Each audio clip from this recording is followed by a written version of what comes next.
আলহামদুলিল্লাহ বলতে থাকবেন, 10 টাকা খরচ হবে, 20 টাকা আসতে থাকবে। 1 কেজি মানুষকে খাওয়াবেন, 3 কেজি আসতে থাকবে।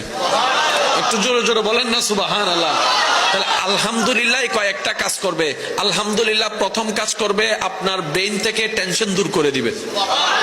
আলহামদুলিল্লাহ আপনার মনের মধ্যে প্রশান্তি এনে দিবে। আলহামদুলিল্লাহ আপনাকে দুশ্চিন্তা থেকে বাঁচাই দিবে। আলহামদুলিল্লাহ আল্লাহর প্রতি আপনার দিলের ভালোবাসা বাড়াই দিবে। আলহামদুলিল্লাহ আল্লাহর প্রতি আপনার আরো আত্মবিশ্বাস বাড়াই দিবে। আলহামদুলিল্লাহ শুকরিয়া, আল্লাহর প্রশংসা, নিয়ামত আরো বাড়াই দিবে। বলেন সুবহানাল্লাহ। লাভ কি একটা না অনেকটা? জোরে বলেন, লাভ কি একটা না অনেকটা? তাহলে আলহামদুলিল্লাহর ভিতর লাভ আছে না নাই? আস্তাগফিরুল্লাহর ভিতর লাভ আছে না নাই? কিন্তু নিতে জানি নাই, ব্যর্থতা আমাদের।